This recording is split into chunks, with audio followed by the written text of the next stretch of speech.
Hello, welcome everyone to Grassroots Voices. This is Robin. We're going to get started just in a couple of minutes. I have to go ahead and share this to the Facebook Live, to our group, and then I'm going to share it across various Facebook platforms. So just give me a second to get that all set up. Thank you for joining us, and we'll get started in a couple of minutes. Thank you.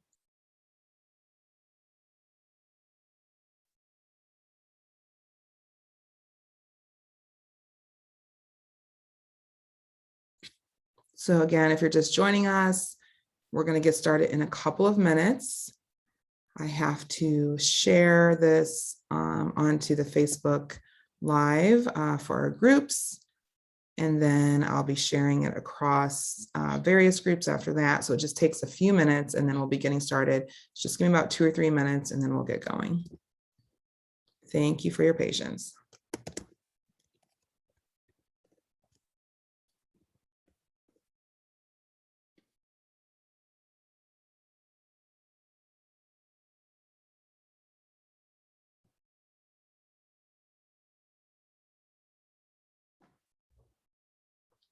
Okay, if you're just joining us, we'll be getting started in a few minutes.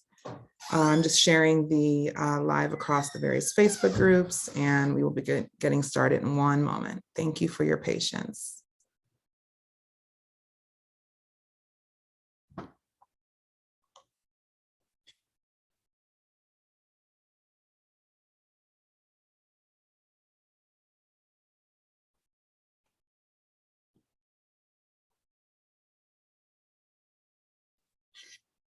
Okay, perfect.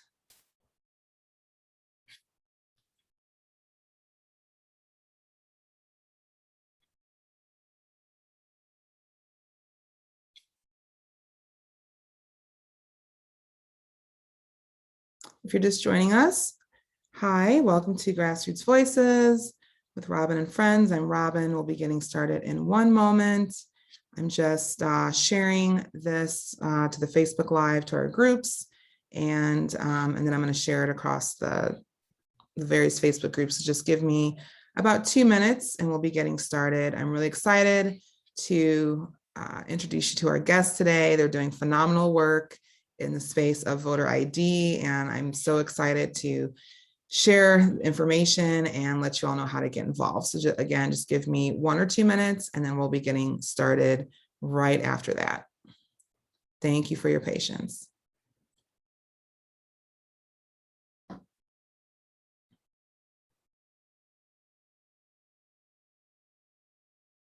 So in the meantime, if you could please like this post, share this post again with anyone who cares about democracy and fairness and access to the ballot. They'll want to see the show today. We have an amazing guest from VoteRiders. They are doing phenomenal work across the country. And again, I want to make sure everyone knows about them and understands how important their work is. So please like and share this episode. We'll be getting started in about 2 minutes. So just give me a moment just to go ahead and share this episode across the groups, and then we'll be getting started. Thank you so much for your patience.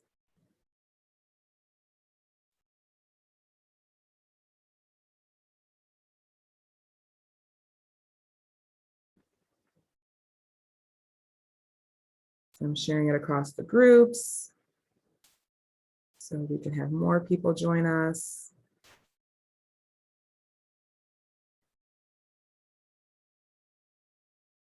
There's like so many wonderful initiatives that are happening out there to increase access to the ballot and making sure all Americans have an equal opportunity to vote. So it's just a matter of getting this information out and making sure that we support people who are already doing this phenomenal work in the area of voting rights. And again, it does not matter which party you support or where you fall politically. It's just about making sure that American citizens have equal access to their full citizenship, and voting is the most important part of our democracy. So again, just give me a minute or two. I'm just sharing this Facebook Live across the groups, and then we will get started in about 1 minute. Thanks for your patience.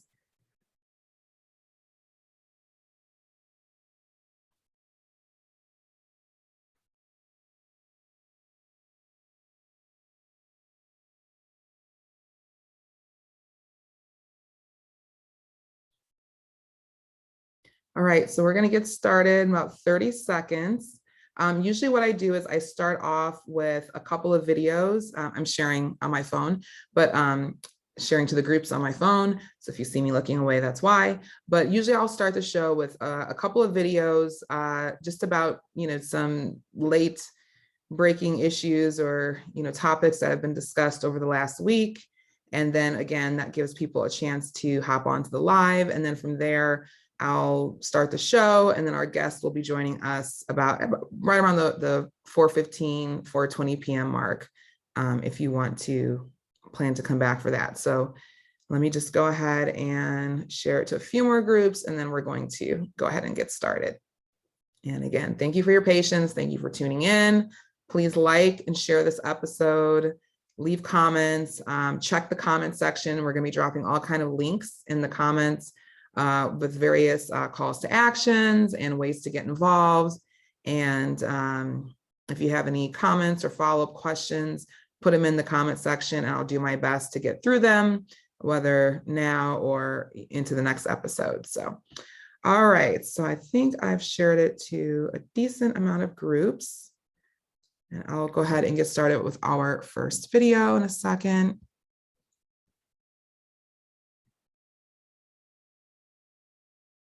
Okay.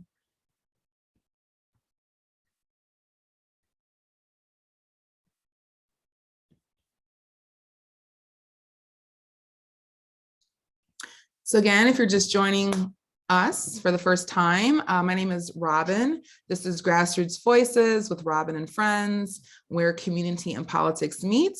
This is episode 12. We are going to be speaking with Sylvester Johnson with VoteRiders.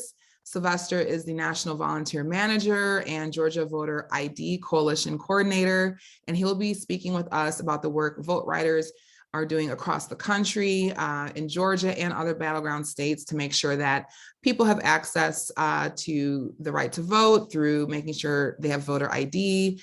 And we'll be hearing a lot about the obstacles and the challenges around voter ID and why it's so important that we support VoteRiders over the next year, a couple of years really, to make sure that everyone is able to have access to the ballot.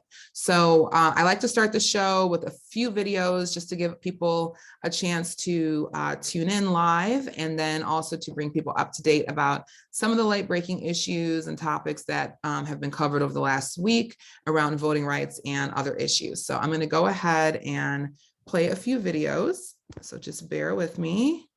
Thank you again for your patience.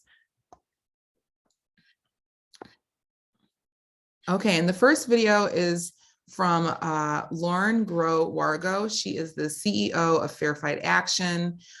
She has been out there, banging the drum, talking about voting rights, talking about how important it is that we pay attention to what's happening now. And we'll hear from her first, and then I'll go into the rest of the videos. Thank you.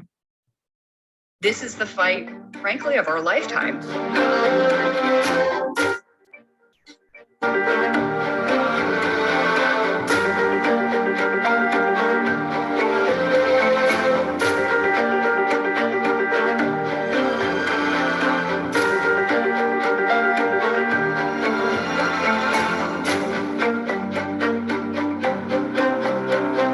It's been our country's fight, but the Trump operation sort of took it to a new level that is now, getting moved around the country. So I want people to understand, yes, we need those federal bills passed.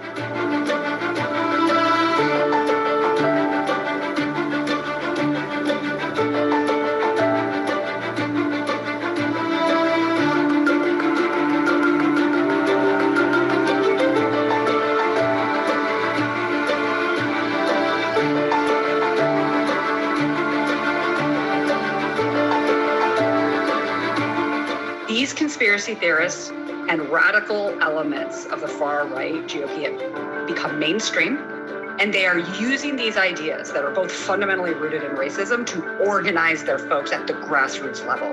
And they're trying to move people into school board positions as an intentional strategy who are there to question diversity initiatives, question cultural competency in teaching, question and restrain teachers from teaching our true country's history. That is happening all over the country. And those same elements that are funding that are also funding grassroots and grassroots efforts to do similar organizing in local boards of elections.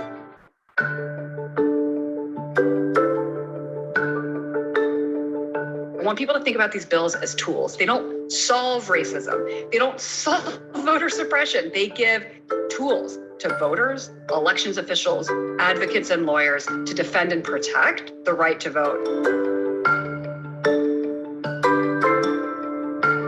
You can be sure that should these bills pass, we're going to see a whole new slate of legislation in the state legislatures that come back together in January, whole bunch of red state governors and attorney generals filing lawsuits. That's a big part of this conversation. So no matter what, we all collectively have to do tons of voter education and tons of voter protection activities next year.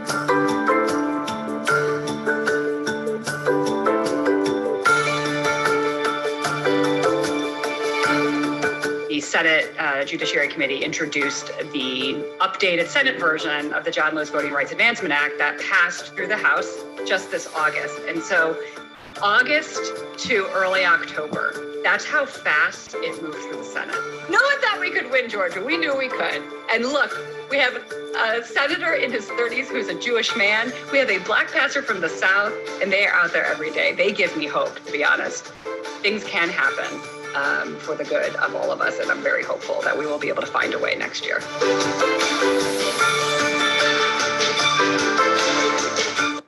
This is the fight, frankly, of our lifetime.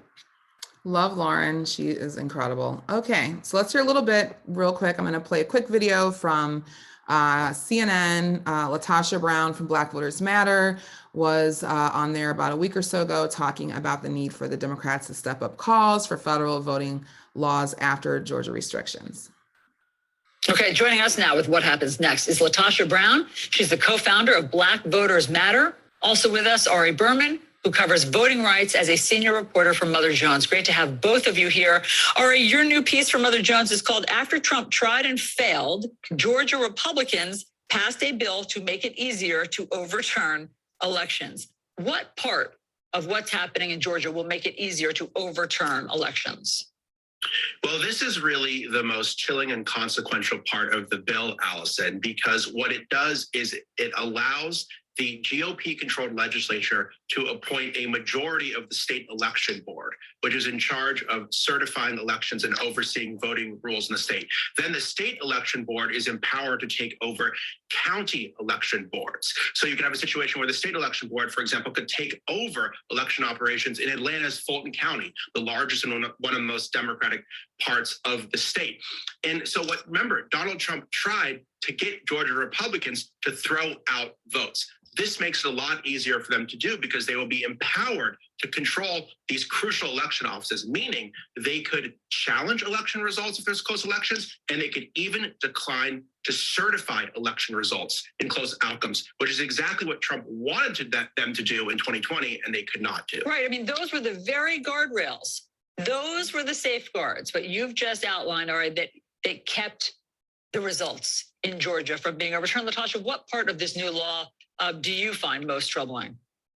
I do think that's the most egregious part of it, because that is the part that literally completely underpins democracy, for them to make a decision just because they don't like the result of it, and completely disempowers the Board of Elections, who have a different kind of responsibility to the citizens. I think the entire bill is bad. You know, when we look at the criminalizing of groups that are giving water and food and snacks, you know, people stood in line last year. I remember I stood in line for 3 hours. We went to some places where people were in line to 12:37 a.m. in the morning. There were some folks that stood in line 6, 7, 8, as up to 11 hours. So instead of creating legislation that would actually address that problem, instead they've actually created these punitive measures to punish folks from showing up and showing out this last election cycle, in spite of the long lines, in spite of those things that we think have been a part of a strategy of voter suppression that this state has done for over a decade. I mean, Latasha, that one is just so strange. You can't be human. You can't give somebody water when they didn't come with water because they didn't know they'd be standing in line for 8+ hours. I mean, what is that? How do you explain that? And why do you think that it hurts people, Democrats, more than Republicans? You know, I think there's a couple of things. I think one, they have shown that they are desperate and they are inhumane.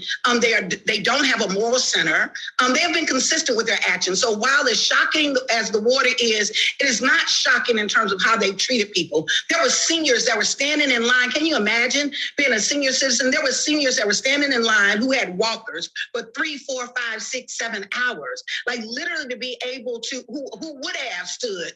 There are other people that we actually had to move them to the front of the line. The point being is that there is a certain kind of inconsistency of care, that they don't care about the voters. This is all about really dissuading people to come out to the polls and vote.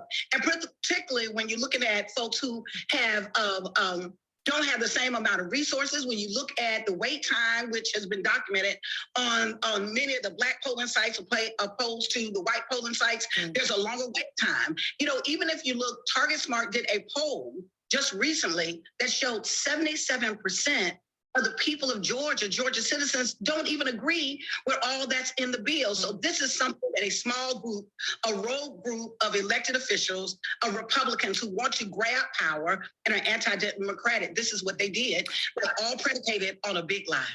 Well, on the flip side of that, all right, we just had Lieutenant Governor of Georgia, Jeff Duncan, on, who said that there are some things in this that are wins for Democrats also. I mean, he cited the no more signature matches, which was, seen as overly onerous, and the processing of absentee ballots can take place. They can start processing the absentee ballots well before the close of polls, so there won't be that long wait time for results. So is it all bad, or are there things that were wins for Democrats?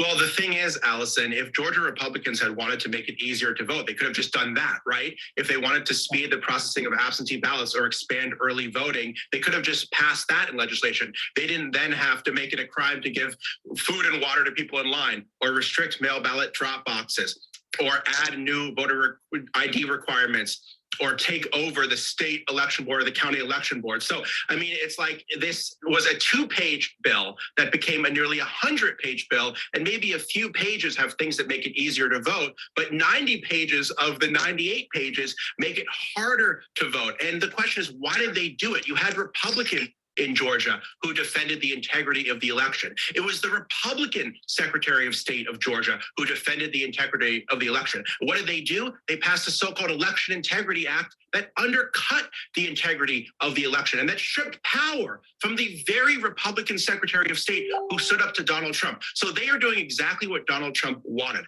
They are making it harder to vote and easier to throw out votes. They are following the Trump playbook based on Trump's lies, so they can get an advantage in future elections and accomplish through legislation what they couldn't accomplish through litigation and intimidation in 2020. And Ari, just because you're looking at this across the country, is this a harbinger of other things happening in other states, this, as you call it, power grab? Absolutely. I mean, Georgia Republicans want voter suppression to become the new normal all across the country. And that's why there have been over 250 bills restricting voting rights in over 43 states in the first 2 months of this year. This is the Republicans' top legislative priority, making it harder to vote all across the country. That's why it's happening in Arizona, in Florida, in Texas. I mean, my phone is blowing up right now, Allison. We've moved beyond Georgia. The question is, where are the next states that the dominoes are going to fall? And they are getting their marching orders from Trump. This has become the top priority of the Republican Party. They want to get an advantage so they can rig future elections because they were unable to rig the 2020 election. We will all stay on it. Latasha, Ari, thank you both very much for all of your work in this field. Ari Berman, Latasha Brown, Democracy Warriors. And our last commercial, we want to highlight Dante Carter, who is running for mayor of Sandy Springs here in Georgia. He has a very tough race happening right now, but he is keeping his spirits up and they are just running such a phenomenal campaign. So please, please, please support Dante if you can. Right behind you, go.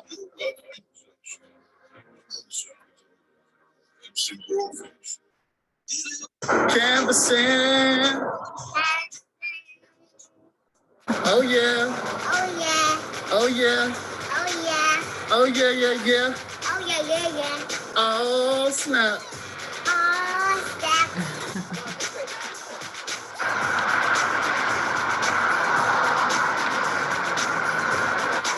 Yeah.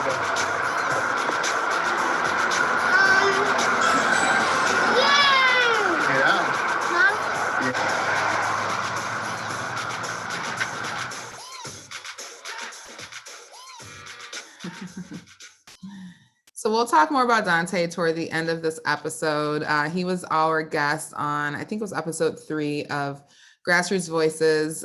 He's a huge supporter and we're huge supporters of his. So we'll talk again about his race a little bit later after the show. So if you're just joining, this is Grassroots Voices, Facebook Live with Robin and friends, where community and politics meet.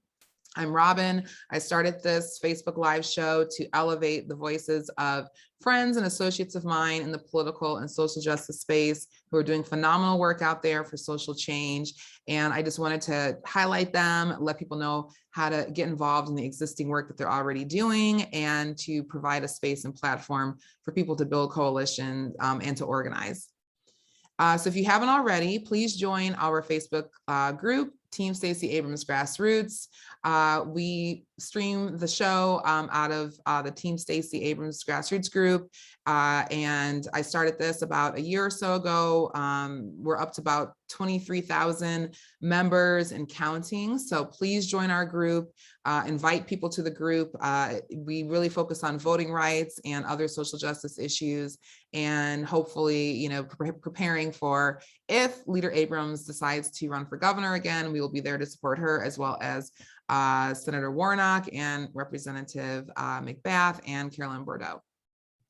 We also have sister groups, Team Georgia Blue, Stacey Abrams Fair Fight Club, Stacey Abrams for President, A Blue Georgia for a Stronger and Progressive America, Envoys for Humanity, Disability and Democracy, and the Rural Progressive and Afro Southeast Georgia Facebook group. So please join our sister groups, check the comments, the links should be there.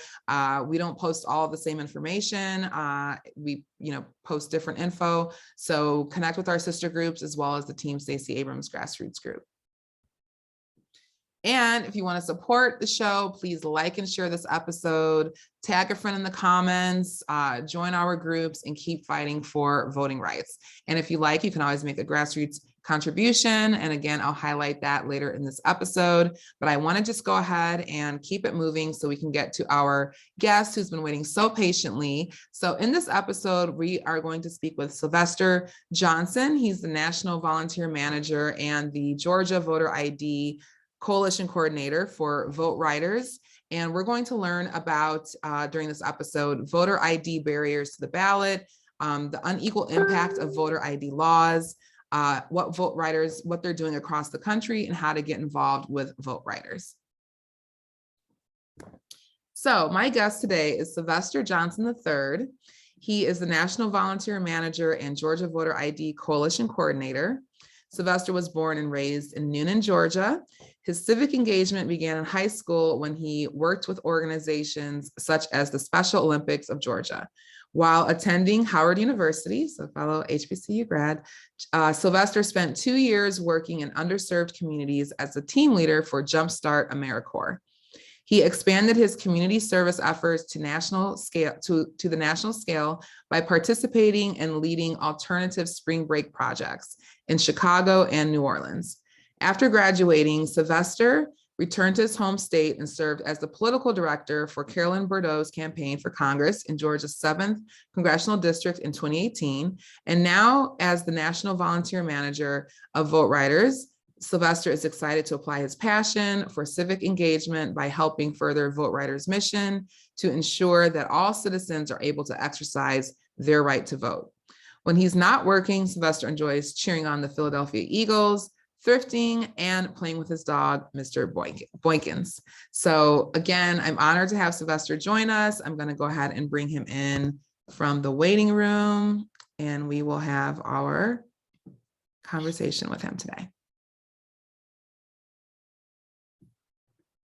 So let me find,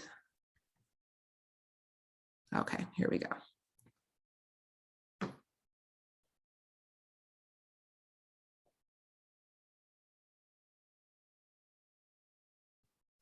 Okay, Sylvester?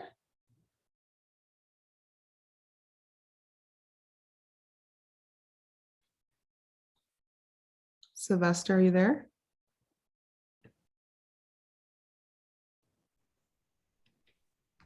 Okay. Hey, Robin, how are you? Good, good. Hold Can on. you see me? Hold up. It's just still coming up. Yeah. Hey, wonderful to see you. Hey, Robin, how are you? Wonderful, wonderful. Thank you Oh, so much for taking the time. 1 second. I'm having some trouble hearing you. Oh, okay. Make sure. Make sure I'm unmuted too. Awesome. There we go. Okay, perfect. Thank you so much for taking time out to join Grassroots Voices and talk to our various Facebook Live political and social justice groups in our community here, because I know you all are doing a lot of hard work. And when I first started Grassroots Voices, that was right around the time I connected with you and VoteRiders, and I really wanted you all to be like one of my first few guests. So I'm so happy you were able to be able to come on here and speak with us.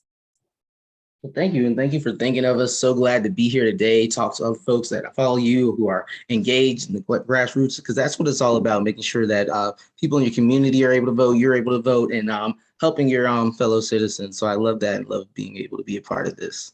Yes, wonderful. So let's maybe just start with I'm still learning just myself about all of the voter ID barriers, and I was looking at the VoteRiders website, but maybe just let's start with what VoteRiders is, what do you all do, and just maybe why it's so important.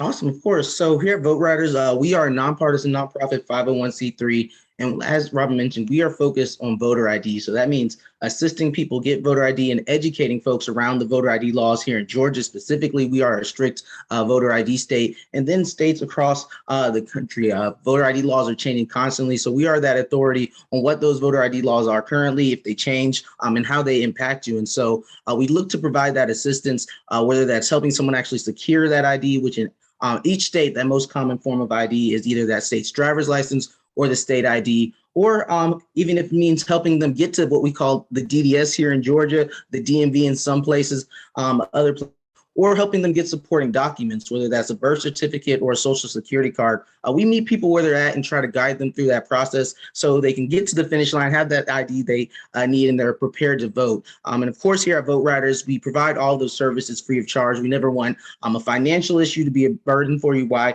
you can't get to the DDS. So that's why you don't have an ID or you don't have the money to buy a birth certificate. We never want those to be hurdles for you. So we always look to provide for folks wherever they're at and meet them and help them again across that finish line. So that's one of our main things here at VoteRiders. And then the other part is educating folks. Some of these folks may have ID, but we want to educate folks on the voter ID issue, why it's important to make sure that your neighbors, your friends, community members are outfitted with the ID that they need so that we can have more engaged voters. People want to vote, and we don't want that to ever be a barrier. So our main job is to make sure we're assisting folks, educating folks, and making sure they're prepared to be part of that voting group. And could you maybe just touch on, because I know sometimes whether it's in the comment section somewhere like on social media, or it may be something like a pundit, but like why, I guess, are there so many barriers to IDs for some people? Because some people maybe just take it for granted because they've always had a driver's license and that hasn't been, a big issue for them, in their life. And so people often assume, it's so easy to get a driver's license, or I don't understand why people have an issue with IDs. So could you just talk about maybe some of the barriers to IDs in general, and then voter IDs? Well, that's a great point, because everybody may not struggle, so they may not know this issue. I know when I turned 16, the first thing I wanted to do was get my learner's permit and then get my driver's license. But some folks, where they're from, that might not be their first goal, or may not be able to drive. And so people are impacted for different reasons. We know through the work we've done here at VoteRiders, the traction we get on our helpline, people reaching out to us, the work that my colleagues do. We know we work with people from all types of demographics, whether that's African-American voters, that we see a large number of those folks in Georgia specifically that don't have ID. When you talk about women voters, for example, they may have had an ID with their name, but if they get married or divorced, their ID may not match what's on their registration because of that name change. And so you've got to meet people at where they're at, and there's always different folks impacted for different reasons, whether it's older folks who may have had a driver's license at some point, but now that they no longer drive, they no longer have that most common form of ID. So people are impacted for different reasons, and it just becomes a hurdle because, hey, you may have lost your driver's license, you may not, or you may live in a state as a student where they don't accept student IDs, or you may go to a university in a state where they don't accept IDs. Like here in Georgia, for example, Georgia accepts some student IDs when folks go, but those are from public universities. So say you go to Georgia Tech, or if you go to Georgia State, you'd be able to use your ID as your voter ID when you went to the polls to vote. But let's say you look down the road and you went to one of the schools in the AUC. So let's say Spelman, Morehouse, or Clark, Atlanta. You wouldn't be able to use your ID because that's not on the list of acceptable schools where you can use your ID. And so it's things like that that hindered folks for different reasons from being able to participate. And so whatever that reason is, we kind of want to meet them where they're at and help them understand that, hey, you may not have that driver's license, but hey, you have a military ID for or you have a passport. So that can also be used as a form of ID. So it's kind of navigating those rules. And these are just some of the rules that are put in place. They change constantly. This year alone, we've seen over 30 plus states introduce over 90 plus bills to have either more stringent voter ID laws or adopt new voter ID laws for the first time. Here in Georgia, we adopted SB 202 at the beginning of the year, right after the runoff elections. There was a lot of stuff in that bill, over 90 pages to be exact. But there was stuff about voter ID, specifically when you vote by mail here in Georgia. Georgia used to be a signature match state. Now when you vote in Georgia, you have to provide either that ID number or a copy of your ID when you send in your application ballot, and then you have to do that again when you actually send in the actual ballot. And so that's a change for a lot of people who may have voted by mail in the past, or who may want to do that for the first time this year. So we just want to make sure that people are prepared, that these are the rules of play, the state of play right now, and make sure that folks know how to navigate that when they want to make sure their voice is heard. This is so interesting. So I heard, I was listening to Heather Richardson Cox. She's a professor at Boston College and a historian, and she will host these Facebook Lives once or twice a week. And she was interviewing Dr. Carol Anderson. I believe she's associated with Emory University, or at least she's an academic here in Georgia. And they were talking about different voter ID laws. So for instance, in Texas, they were saying that, you know, if you have a gun license or permit or something, and you bring that to the polls, that can be proper ID. But then college students at certain universities in Texas can't bring their student ID to the polls and, you know, have that honored, and just how those discrepancies, you know, according to demographics and things like that, you know, impact, you know, the vote. So can you talk a little bit? I know I saw on the website, real ID versus voter ID and what that means. Awesome. Okay, so great. So real ID was the effect they were going to put for driver's license and state IDs that they've in place. A lot of them at the top or in the corner have a yellow star or a black star, and that signifies a real ID. It was because of COVID, these laws were supposed to go into effect in 2020. They got pushed back to this year, and then they even got pushed back even further to have real ID compliance. And that, I believe, will happen in 2023, if I'm not mistaken. But what that would mean is if you don't have a real ID, it would hinder you from being able to enter federal buildings, such as a federal hospital. It would hinder you from being able to board an airplane domestically in the United States. You would need a real ID to do things like that. But when you talk about real ID, there's no caveat to having real ID when it comes to voting. You do have to have an eligible ID to vote. So whether that is a student ID, whether that is a passport, whether that is that state's driver's license, because some folks have a driver's license that's not expired, and even some states accept expired IDs, but it's not real ID compliant. You can still use that ID to vote. And so sometimes that confuses folks when they hear about voter ID. They've heard things about real ID and they say, oh, well, I don't have a real ID, I haven't updated. But that I do encourage folks to get that, just because it will make those everyday things like easier whenever you try to make a trip, or if you ever need to go to a hospital or enter a federal building. But it's not going to hinder you from being able to vote if you don't have that real ID. And so that's a misconception that some folks have, just because they've heard of both and they're not sure where they come into play with each other. But you don't need that real ID to vote. If you have an ID that is acceptable in your state, you'll be able to use it. But we do encourage folks to get that real ID, because again, it will help with those everyday life things that you may need to do coming up in your future. Mm-hmm. You know, that makes total sense. And then also, can you talk a little bit about first-time voters and how they have to provide ID, maybe initially, depending on the state that they're in, or just any advice for first-time voters or people who have kids or grandkids, or just, have access to young people who are going to be voting for the first time, or not really just young, but anybody who's voting for the first time.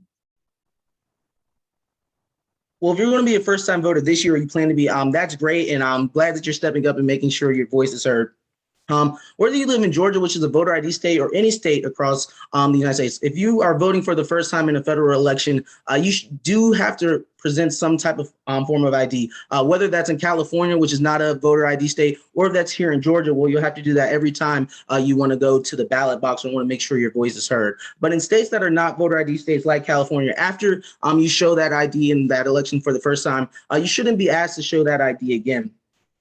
But it's important whenever you're voting, whenever you're a first-time voter, especially in Georgia, to have a plan. And so I always like to say, figure out how you want to vote, whether that's voting early in person, voting by mail, or voting on election day. You need to figure that out. So if you want to vote by mail, you know when those deadlines are to request your absentee ballot and when you need to send it in, and have a plan to do so. If you want to vote early, you need to be prepared, so you know these are the early voting days in my county, because those are subject to change. Some counties have extra Sunday voting. Some counties have extra Saturday voting. So you just got to know and be prepared and make sure that works with your schedule. And then if you want to be able to vote on election day, make sure you have a time and know when you're going to go, whether that's in the morning, after work, or lunch break, whatever works best for you. And here at VoteRiders, I always encourage folks to have multiple forms of ID when they go to the polls. If you have a student ID that's acceptable, say you are a student at Georgia State, but you also have that driver's license, take both of them. You never know what the issue could be. Again, people that are poll workers, they're just like me and you. Sometimes they're informed about these rules and these laws, and sometimes they're not. That's why we want to outfit the voters with that information. So if they run into any hurdles, run into any obstacles, they know how to navigate it. Say, oh, you're not accepting my student ID? Well, here's another acceptable form of ID, or I have a military ID, or I have my passport. And so that means if you do run into those obstacles, you'll know how to overcome them, so you'll be able to cast that ballot. And then again, always seeing if you can vote provisionally, because if you do have a ballot, say, or if you do have an ID that's acceptable, but you don't have it with you, you can most likely vote provisionally and then be able to have time to cure that ballot in the coming days. And so we always want to make sure that you have a plan and take the steps, whether it's your first time voting or if you're a veteran, because again, these laws are changing constantly. And so you need to be able to navigate them and be prepared to do so. But for first-time voters, it's always key. Make sure you know where your polling location is. You're at the right polling location. Go to My Georgia Voter page. Look it up.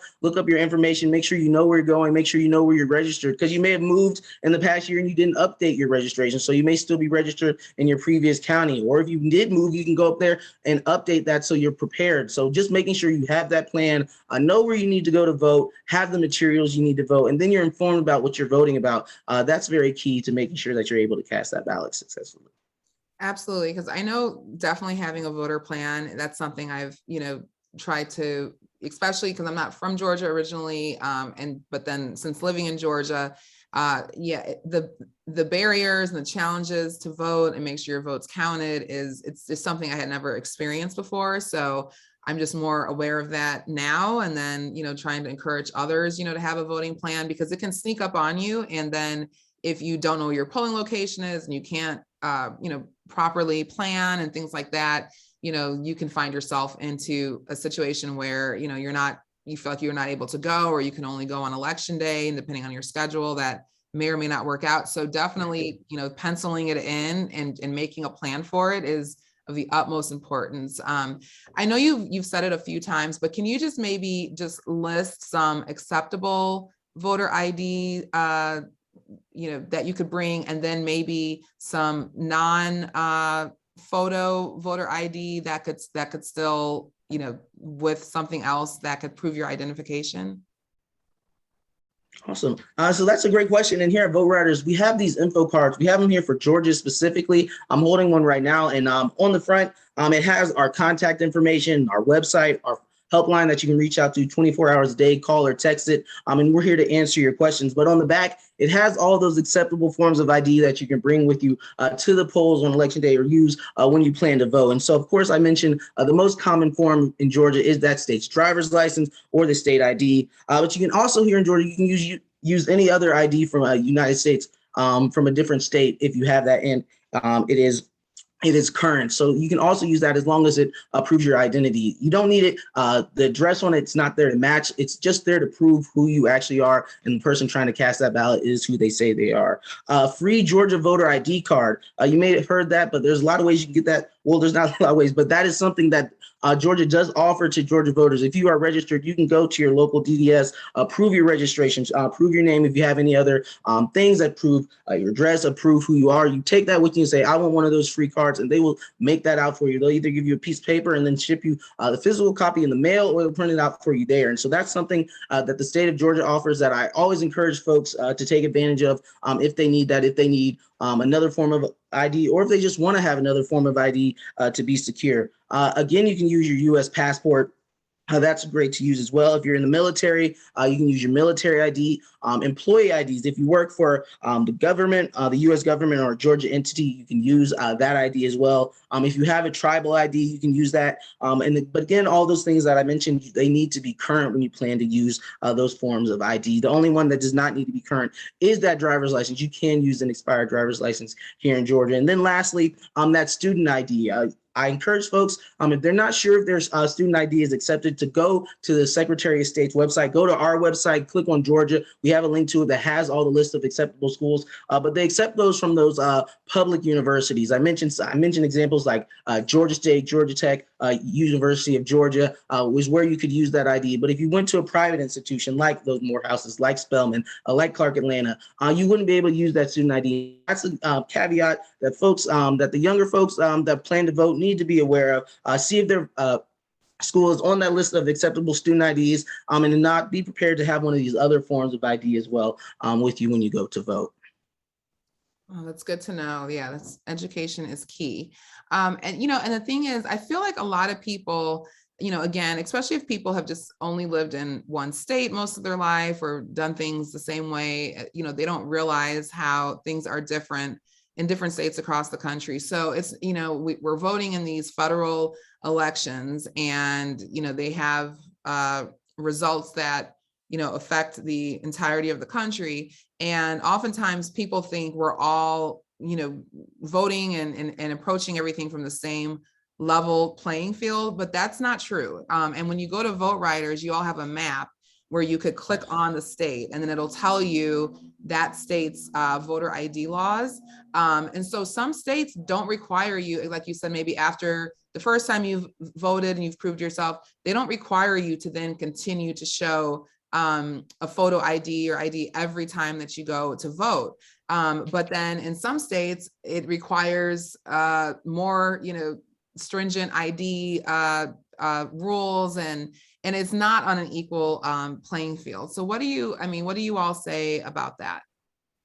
Yeah, and that's great, because we work as my role here at VoteRiders. I'm the Georgia Coalition Coordinator, but I'm also the National Volunteer Manager. So I work with volunteers in Georgia, but from across the United States. And so when we're talking to these different groups, different partners that we work with, a lot of folks say, wow, I didn't even realize that this was a requirement that folks had have an ID, because they may have lived in California or a non-voter ID state, and they're just so used to going to the polls or requesting that absentee ballot and being able to fill it out. And so it's kind of, when you talk or when you're dealing with this issue, you have to kind of get detached from your personal circumstances, because you don't know what that barrier is that's stopping somebody from having that ID, or what type of life that they live that they don't have the ID. If you grew up maybe in New York City, for example, why would you need a driver's license? You probably don't drive. You may have took the bus everywhere. And so you never needed that. You may have a state ID, for example, you may have a student ID, some other form of ID. But if you move somewhere to a state like Texas, Florida, Georgia, or if you go somewhere for school, they may not accept the ID that you have or the identification that you use.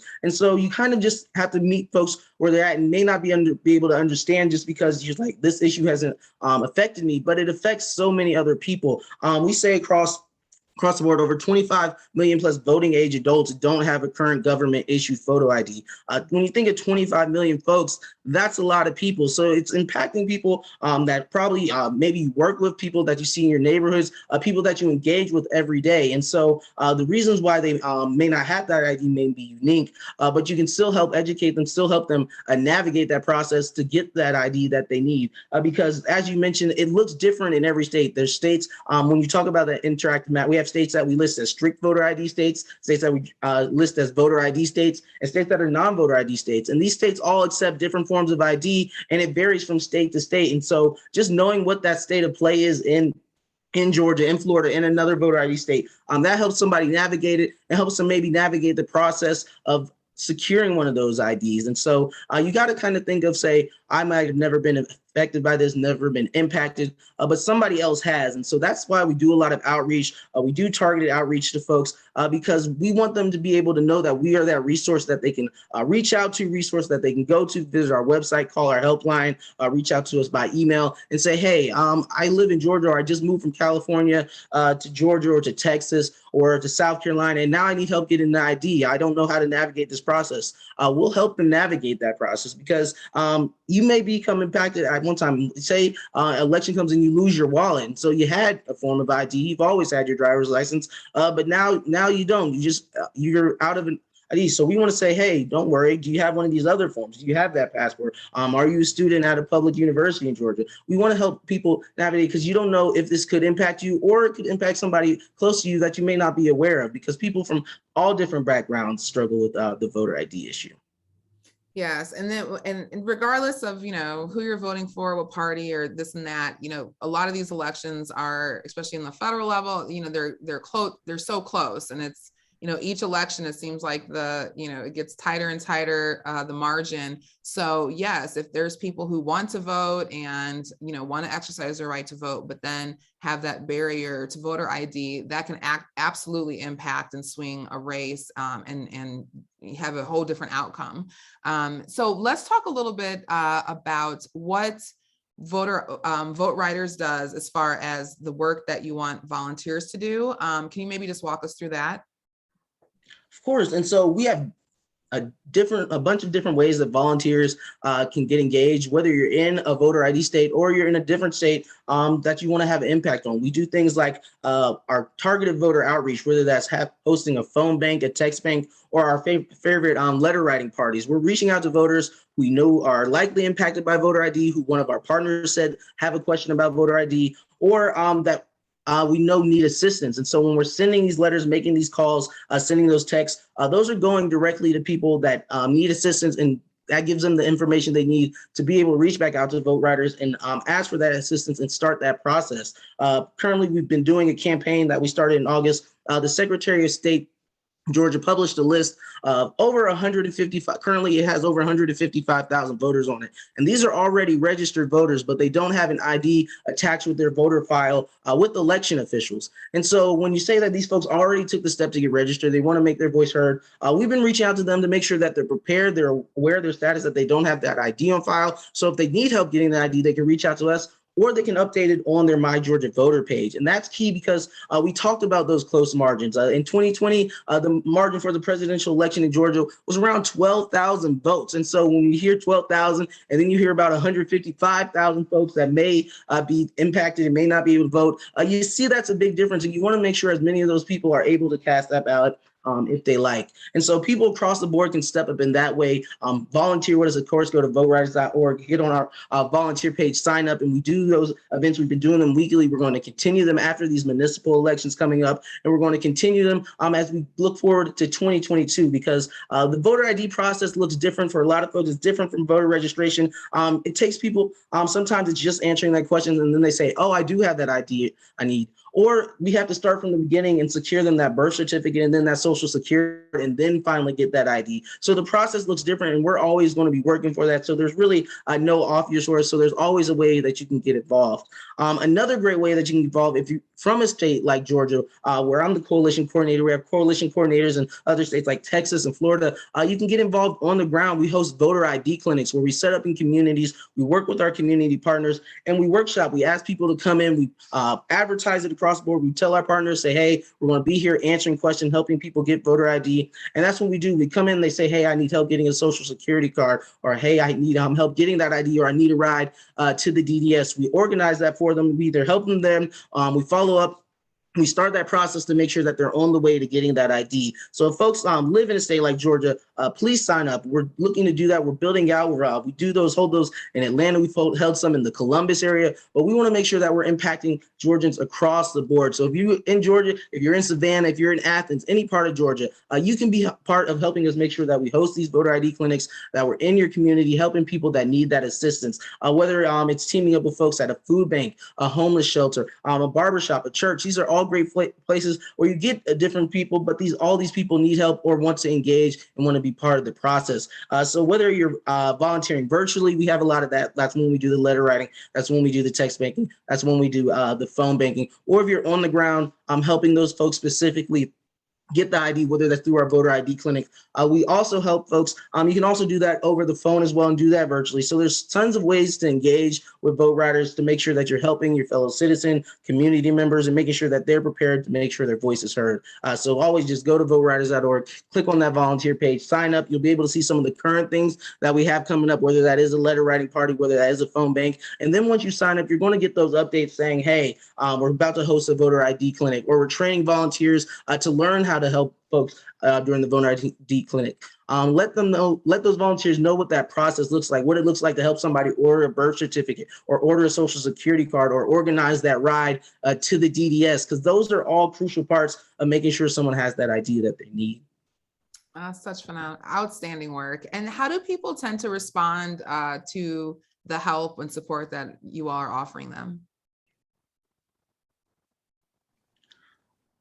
Well, that's kind of the great part about doing this work. When you engage with folks, they're so thankful when you help them through that process, when you help them secure a birth certificate or help them get that ID, because that stuff helps with everyday life, whether you need that ID to vote. You need that ID, of course, if you want to cast a ballot in Georgia, but you also may need an ID whether you're filling out a job application, or whether you're filling out an application for housing, or maybe even trying to access a hospital. So when you get somebody that ID, it helps unlock doors and helps them overcome hurdles or barriers that were stopping them from doing things that we find commonplace every day. And so folks are so grateful. I want to go back to a story. I was working with a grandfather a couple of weeks back, and he needed to get not driver's license, he needed birth certificates for his grandchildren so that he could get custody of them. And so that is not necessarily getting ID, but that's going in process to making sure that they have the documents they need to live that life. And of course, his grandchildren,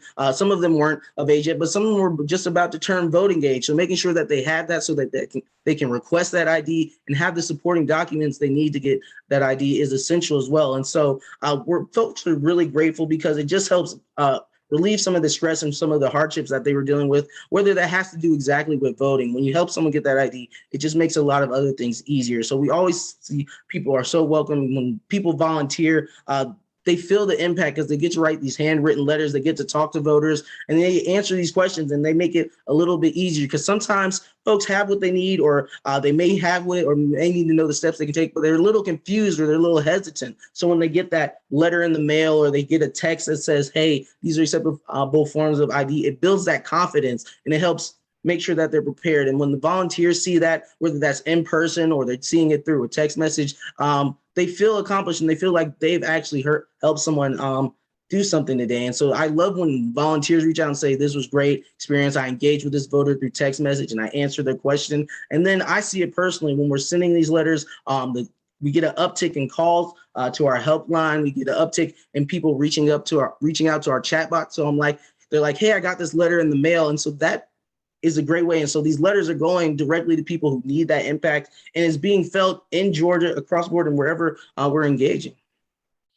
It's really outstanding work. And I really applaud you all because I come from the whole respect, empower, include motto around organizing, and you all are really including people in the process and empowering them, because like you said, even after voting, they'll still have these forms of identification that they might need for, other things in their life. So it's really commendable what you all are doing.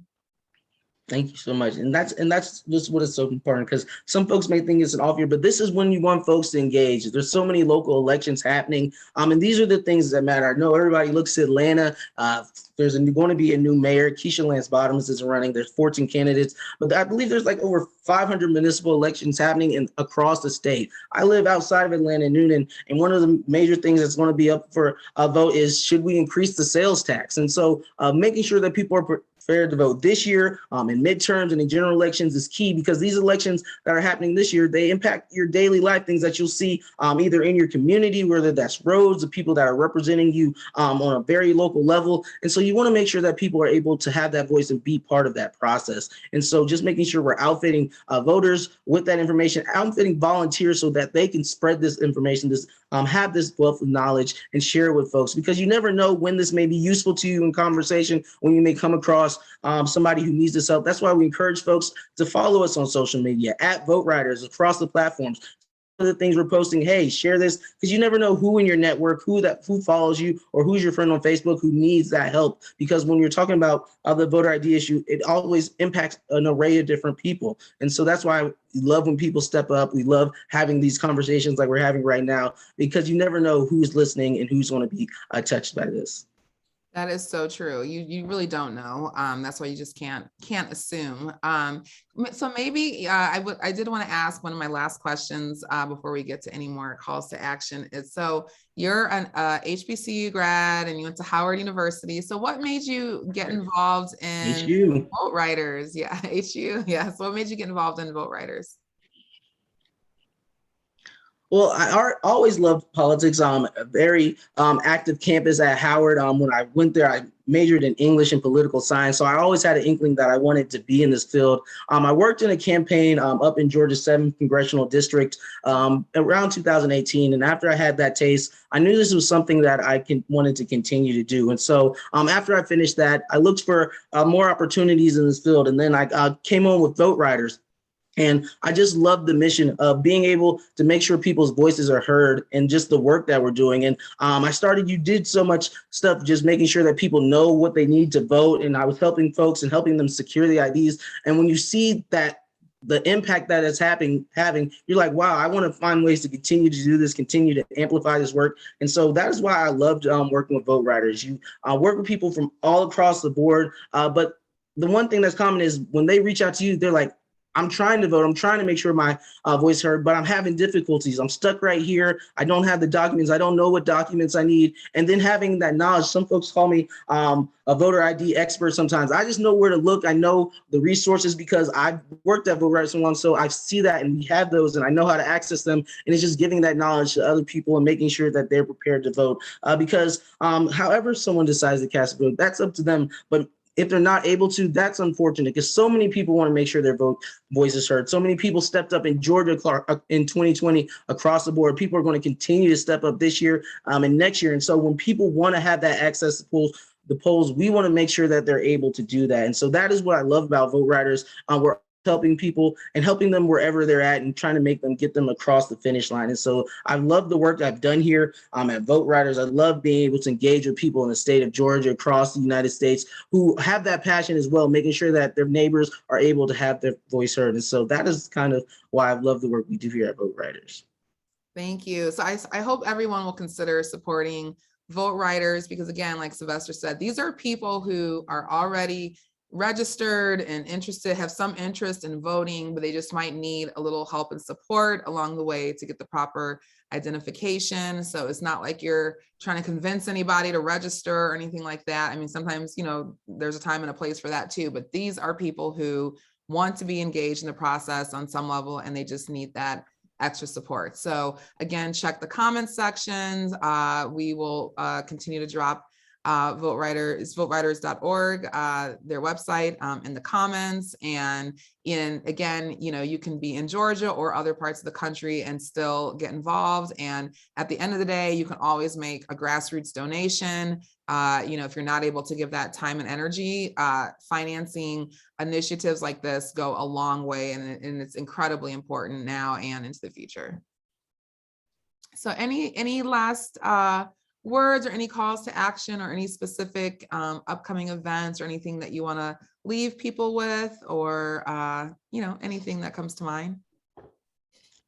Awesome. Well, first, I want to thank you, Robin, for giving us this platform to talk about VoteRiders, Voter ID, the impact of Georgia and across the United States. I love being here with you, and my call to action is make sure you check out our website, whether you plan to donate. I'd like to use the price point $50. $50 is how much it costs to make sure someone gets that birth certificate. And again, that's where a lot of people that we work with are starting at. They don't have those supporting documents. Maybe it's an older person who never had it, or maybe someone moved a couple times. They were displaced or dishomed because of a natural disaster and they lost it. And so that's a great price point that shows what a donation can go to and the impact it can have on your fellow voter. And then if you're at our website, make sure you just check out the map that we talked about and learn the voter ID states in the voter ID laws in your state and different states. You may have a cousin in Alabama, you may have a friend in Arizona who is not familiar, or you may need that assistance. So just having that wealth of knowledge is going to enable you to help others. And then, of course, I would love to have you volunteer. We're doing our letter writing campaign. Our last letter writing event, a part of this campaign, is actually on Thursday. If you go to our website now and sign up, you can sign up for that. I'd love for you to join and make sure that you're writing these letters to Georgia, writing to these voters that need this information, who need this assistance, and then sign up generally. We're going to continue to have letter writing parties. We have one I'm scheduled for the 8th after the election. We're going to start switching gears, start focusing on the midterms 2022. I know no one wants to hear that yet, but it's going to creep up on us. And our work here at VoteRiders is never done. We don't take days off. And so we want folks to be prepared, and we want to start that process with folks now. So whether you're going to check out the map, going to donate, going to sign up as a volunteer, go to voteriders.org, follow us on social media, VoteRiders across the board, whether that's Facebook, Twitter, or Instagram. See the work we're doing, share our posts, repost us, retweet us, because you never know who in your community, which one of your friends may need this wealth of knowledge and who you'll be assisting. I'm telling you, it's like a drop. You help one person, they share it with one person, and then it goes viral, and then you've helped the whole community of people. And that's what we're trying to do, and that's how anybody can help. Whether that's sharing, donating their time, donating their money, it's going to go a long way to making sure we complete our mission here at VoteRiders. Fabulous. Well, thank you, Sylvester. I know you all are so busy. So again, I appreciate you taking the time and coming on here, and we'll continue to support and promote VoteRiders initiatives this year and into the midterms and beyond. Awesome. Thank you so much, Robin, for having us. Wonderful. Well, have a wonderful evening, and we'll definitely keep in touch. You'll have to come back to maybe sometime next year. Definitely will, and I will hold you to that.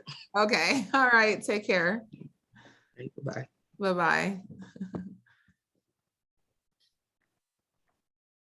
Wonderful. Well, again, please check the comments. Again, $50 can help somebody get the IDs. If you can't give 50, give 5, 10, 20, whatever you can give. Again, don't wait until the last minute. You know, a lot of times, people are waiting the last minute to, when we're in crunch time and it's get out the vote, and, the polls are tight, and, the turnout is tight on both sides. So they're laying the groundwork now. So this is the time to be preemptive and show your support. I really sincerely believe VoteRiders, with their work with voter IDs, and then Power the Vote. They were our guest on episode 9 of Grassroots Voices. They are focused on voter protection.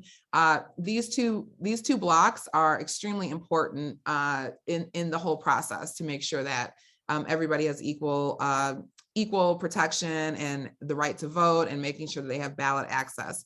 So again, please, please, please support some of these already existing initiatives, and I think we'll start to see better results, and we'll have more people engaged in the process, which is what we all want in the end. All right, well, thank you to Sylvester. So we're gonna move on. For those of you who have not heard, Stacey Abrams is on the road. She is doing a tour across the country. Tobin Entertainments presents A Conversation with Stacey Abrams. I know Dan McCool from Blue Revolution Facebook group. He was able to attend and hear Stacey speak in Massachusetts. So she's going across the country. I'll have an opportunity to see her in November. So I'm super excited. We'll do a little debrief show on that trip. But anyway, if you haven't ever had a chance to hear her speak in person, it's an extremely, very rare and phenomenal opportunity because she has a wealth of knowledge, as well as her creative endeavors that she's been doing with writing all of her books. So if you can check out Stacey, she'll be on the road. You can go to StaceyAbramsTour.com and you can book your tickets. We're still in Freedom to Vote Fall. Fair Fight Action is continuing. We're calling with our initiatives to call our senators today. The number is 833-465-7142. You're calling and asking that they pass two bills, the John Lewis Voting Rights Advancement Act and the Freedom to Vote Act. So we need both bills.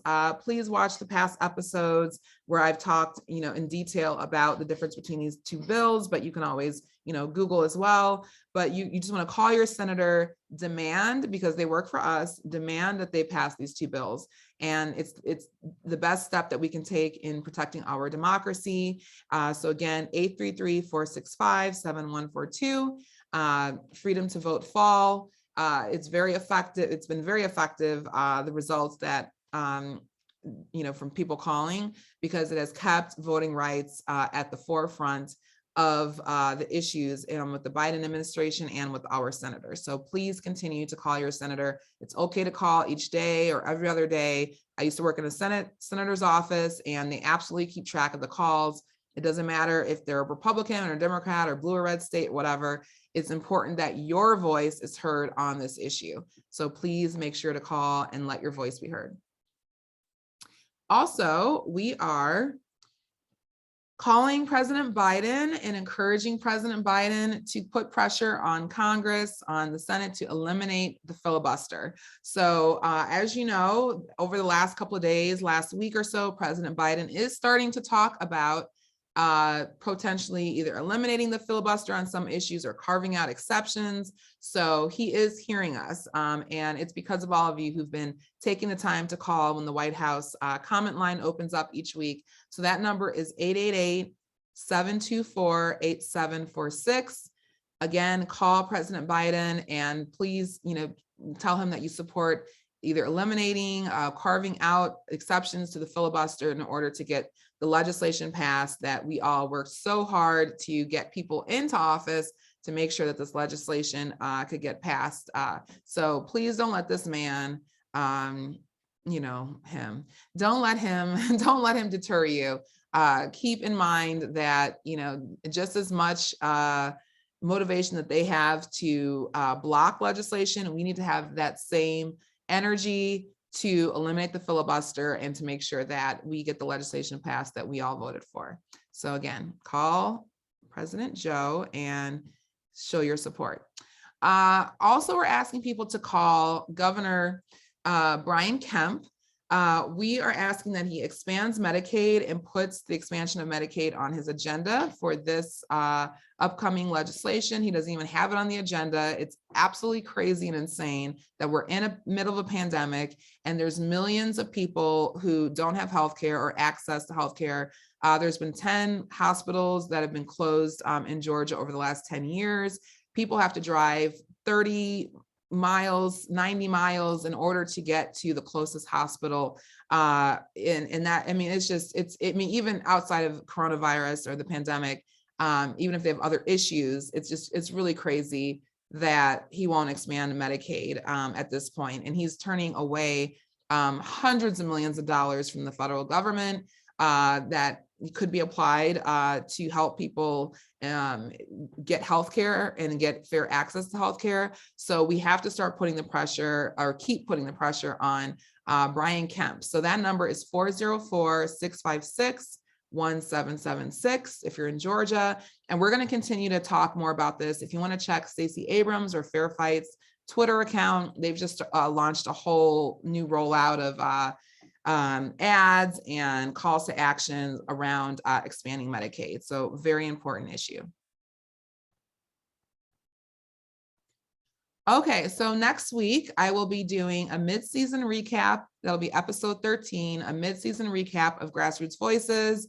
I'm going to play some clips from some of our past guests and remind people and refresh your memory about specific calls to actions that we've been asking on a variety of topics, and everything from probation and parole reform, disinformation, misinformation campaigns, voting rights, protecting the vote, reproductive health. So I'm just going to do a brief recap next week. So the next show will be Tuesday, November 2nd, which is election day. So again, please, I hope you all are going out and exercising your right to vote in these municipal elections. They are just as important, if not more important, than some of the federal elections, because they absolutely impact us on our day-to-day lives. So please check me out next Tuesday, November 2nd at 4 p.m. for episode 13, the mid-season recap. And then 2 weeks from now, extremely important episode, I'll be joined by Karen Davenport. She's the education chair for Fair Districts Georgia. She'll be discussing what they're doing around making sure we have fair maps and fair districts. Some of the maps are starting to come out. Just to give a little recap. So every 10 years, we have the census. The census will, tell us what's going on with the population of where we live. It helps them to know what resources the different areas need, and then it also determines how the congressional and the state maps are going to be drawn in order for people to have representation in their district. So it's extremely important, happens every 10 years, the census. And so we're going to have someone, Karen, who's going to specifically talk about Georgia, but it doesn't matter if you're just in Georgia or another state, you really have to know what's going on with the redistricting. It's extremely important, and there's so many loopholes and red tape and all kinds of things that are happening with it where it's not very straightforward. So we're going to provide some education around fair districts. So that'll be 2 weeks from now, Thursday, November 11th at 4 p.m. But I'll remind you about this episode next week. And again, we are proud to support one of our own, Dante Carter, for mayor of Sandy Springs in Georgia. Again, even if you don't live in Sandy Springs or if you don't live in Georgia, please, please, please consider supporting this man. DanteForMayor.com, $5, $10. It's extremely important that we get Dante in to office. He's phenomenal. He's a public servant. He cares about the people. He has an amazing campaign, very diverse and inclusive. So we want to show our support, and he's been endorsed by Fair Fight, and that they just don't endorse anybody. So please, please, please go to his website, DanteForMayor.com. I'll be playing a little commercial, I think, at the end of this show, so you can learn a little bit more about him. But again, if you want, you can go to Fair Fight's Twitter, and there's other people that they've also endorsed at the local level here in Georgia. Also, I know Stacey Abrams has been out there for Terry McAuliffe in Virginia for the governor's race. So please stay engaged. Please make sure you're voting, and please make sure that you are informing other people around you to go vote. So again, if you have any comments, show ideas, guest suggestions, or recommendations, please email me, grassrootsvoices999@gmail.com. I have received a few emails from people, and I'm going to do my best to look into some of your show ideas and guest recommendations. So again, comments and feedback or other ideas regarding the show, just go ahead and email me, grassrootsvoices999@gmail.com. And if you want to support the show with a grassroots donation, $3, $5, $10, whatever, you can Venmo me, or you can send a PayPal. Some people like to do this, not everybody's into it, but some people do like to give grassroots donations, and that's fine. I will receive it and say thank you, because again, sometimes people will say they would like to take me for coffee or grab a drink or go out for lunch or something. And if they're not in the state or they don't have the time, they'll say, hey, just go and have, lunch on me or something. So I always appreciate that. That's one way that you can support. I do this as a labor of love. This is not my job. I'm not getting, paid, to do this or anything like that. But this show does take a lot of time, work, and energy. But I feel like it's very important to highlight and elevate these voices and these organizations that are doing tremendous work out there. And that's pretty much why I do it. And I just, enjoy engaging and interacting with all of you. But if you don't want to do a grassroots donation, that's fine. You can like and share this episode. You can tag a friend in the comments, you can join our groups, and just keep fighting for voting rights, calling your senators, and letting people know how important it is that they let their voice be heard on voting rights. So again, this is Grassroots Voices with Robin and friends, where community and politics meet. I am going to play a video to send us out, and then I will wrap up the show. But again, this video is highlighting Dante Carter for mayor of Sandy Springs and why it's so important to get him into office. And then we're also going to play a video from Fair Count, who the CEO, Rebecca DeHart, she was one of our guests a couple of episodes back, and they're going, in the video, they have a little brief description about the fair districts and why it's so important that we have fair districts going forward. So I'm going to go ahead and play those videos, and then we will wrap up for the show.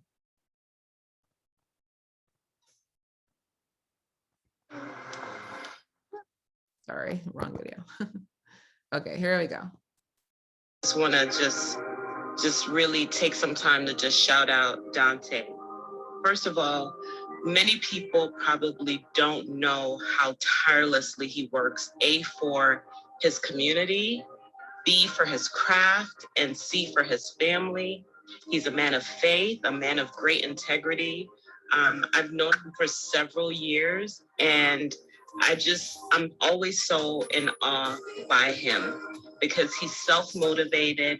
And when you're an integrous person, you move differently than everybody else. You're not motivated by money. You're not motivated by, getting your name in lights. You're motivated by something deeper, something more concrete. And the word that comes to my mind right now is the word legacy. And so, I can tell you all the things about, professionally, him working in television news, him starting his own business and just breaking away from the pack by doing work within the justice space. But what I feel is most impressive about him is just his simple humanity. He's such a human person, and he really brings his heart to everything that he does. And if we all could just simply aspire to just be a tenth of that, we would probably be a much better world. Yay, Dante. So DanteForMayor.com, check him out. And then we're going to hear from Fair Count.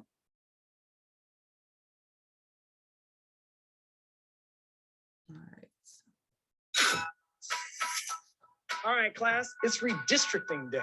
The lines represent gerrymandering. Some of you may get what you need, while others may not.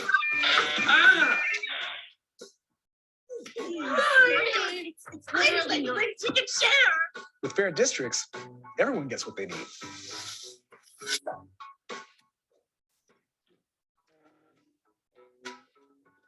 To join the fight, go to faircount.org. Wonderful. So again, thank you for joining me. Okay, thank you for joining me, Robin, with Grassroots Voices. I look forward to speaking with everybody next week. My lighting's doing something a little funky here, but again, I hope you found this information helpful. Support VoteRiders.org. Check the comments, look through as far as the Nancy Mooney, famous last name. Sorry about that. But check the comments, look at the calls to action, join the groups, check out some of our past guests and their calls to action. And I hope I will see everybody next week, where I will do a little recap of the season so far. We've had 12 episodes just since August, and we're going to continue through the rest of the year. So thank you again for joining me, and I hope everyone has a wonderful evening. If you have any questions, drop it in the comments or send me an email, and I'm happy to get back to you as soon as I can. So wonderful. Thank you. Have a wonderful day.